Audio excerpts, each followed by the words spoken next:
日本時間7月18日、ロサンゼルスタイムズの名物番組、ドジャース、ディベートで衝撃的な議論が展開されました。大谷翔平選手のマウンドへで踏み込む左膝に針を刺して液体を抜く処置が行われたことが判明。投球コーチのマーク、プライア氏も心配しているとメカニクスの修正が急務であることを明かしました。さらにスネル、グラスノー、ウィル・スミスと主力が次々と離脱する中、名物コラムニストのプラシュキ氏はタイガースのスクーバルを獲りに行け、3連覇は永遠に残ると熱弁。一方で慎重派の記者はドジャースの哲学は将来を犠牲にしないと反論し、白熱の議論となりました。ここからはその様子を字幕付きでご紹介します。It was like that for a year. Wildfires raging in Canada right now, so There's a wildfire in Shohei Ohtani's knee, and is that a problem? it certainly is. That was an amazing transition. This is a huge problem. The transition was I'm laughing at, not the okay. the knee.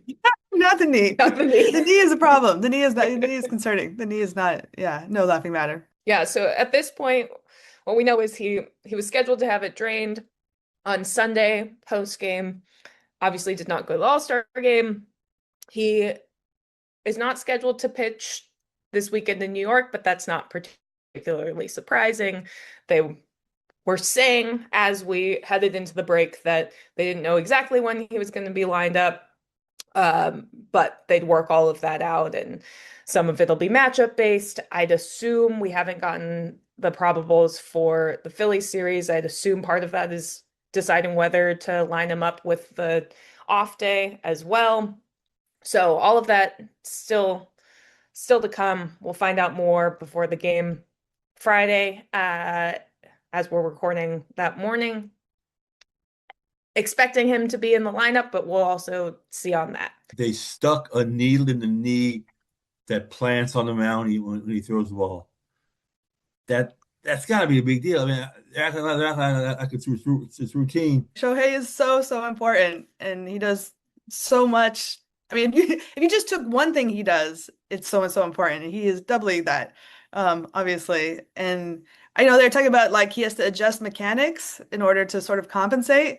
And that seems concerning to me too. Like he does what he does as he does it. And then if you have to like change things on the fly, I guess if anyone can, it's probably him, but it's not ideal, no? No. Well, so the thought is that he started landing a little more closed, so a little more crossfire than usual, which obviously can create a little more torque in that front knee. There's a chance that like fixing that will actually also help with some of his execution stuff, just because maybe everything's coming a little more linearly. It's easier to tell where it's going, that type of thing. So maybe that'll help, or maybe he just has to figure out the mechanics part first to make sure that he doesn't keep aggravating this knee.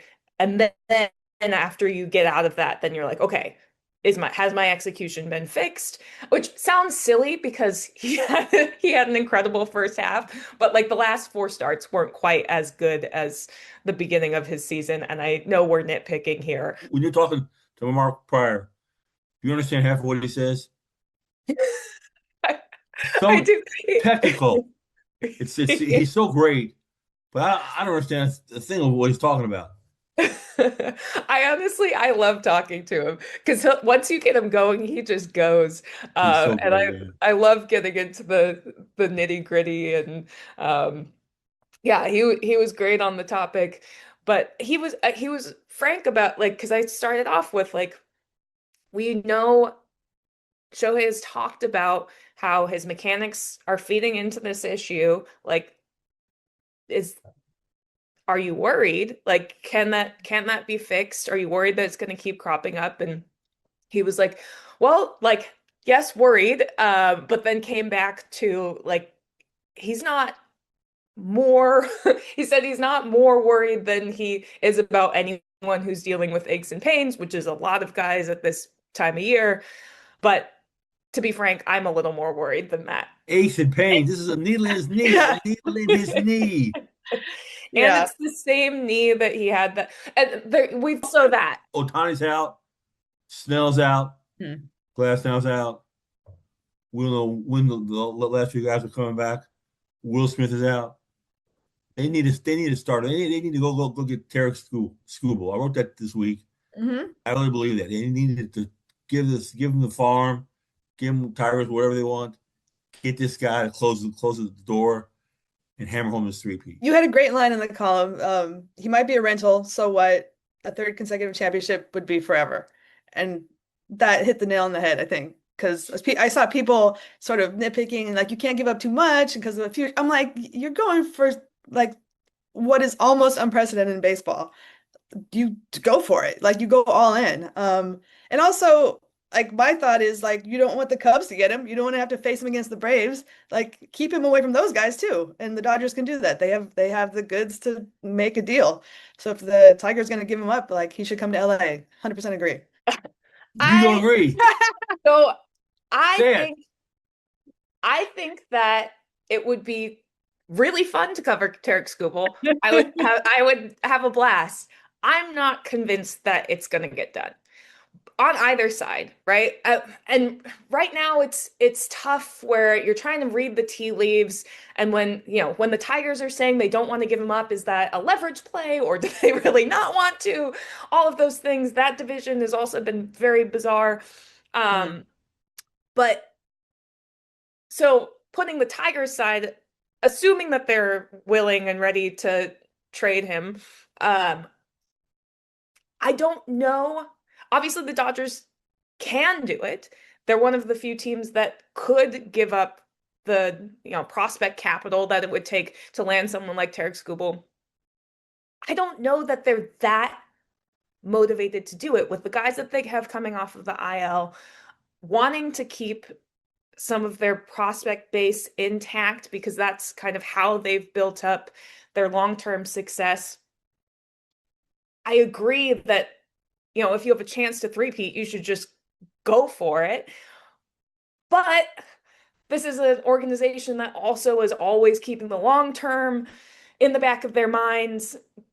They, that's part of their whole philosophy is like, yes, we're going to swing big in the off season because we have the money to do it. But like, we're also not going to give up too much of our future, especially when they have, was on the draft, they only had 2 picks in the first 4 rounds because they have done all these big moves that have cost. I mean, first of all, they're winning, and then also they're doing things like signing free agents where they have to give up some of these picks. The baseball draft is a joke. The Dodgers should already have three-peated. In 2023, they had the same issue. This summer, and I wrote about it. They needed starting pitching. They didn't get it. And the 3 starters in the playoffs were Kershaw with no arm, Lance Lynn, and Bobby Miller. That was their rotation. The Diamondbacks. They needed some hitting. They needed some hitting that series too. But yeah, but we all said get starting pitching, and they said we don't want to go to the farm system, and they blew it that year. They should have won the title that year. So you're saying if they've learned their lesson. Yes. The lesson to learn was listen to Bill Plaschke. Yeah. I mean, everybody knows. Only once. Yeah. We don't know what the baseball land. Oh. Story time for the Yankees. I was there for their chant when the Dodgers won in 2024. Game 5, Yankee Stadium. Really cold. I hate riding with ski cap on and gloves. I hate that. Okay. The press box is so big. There's no windows on the press box in Yankee Stadium, which is unbelievable. All right, here's the story. Cue the music, Potsy. The silent, somber Bronx was suddenly bathed in joyous, dancing blue. A screaming scrum, leaping and bouncing and hugging into history. The Dodgers did it. They really did it. The hallowed New York Yankees stood frozen in their dugout, stripped of their aura and bludgeoned at their essence, painfully demolished, pinstripe by pinstripe. The Dodgers did it. They really did it. The team that choked swallowed swords. The team that crumbled spit fire. The most teeth-grinding great team in baseball chomped through a legacy of frustration on the sort of October night that, while once forgettable, now will live forever. Dodgers won the World Series. They really won the World Series.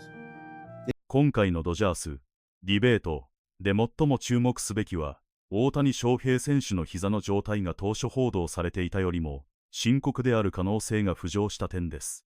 マウンド上で踏み込む側の膝に針を刺す処置が必要だったという事実は、投手としてのメカニクスの根幹に関わる問題です。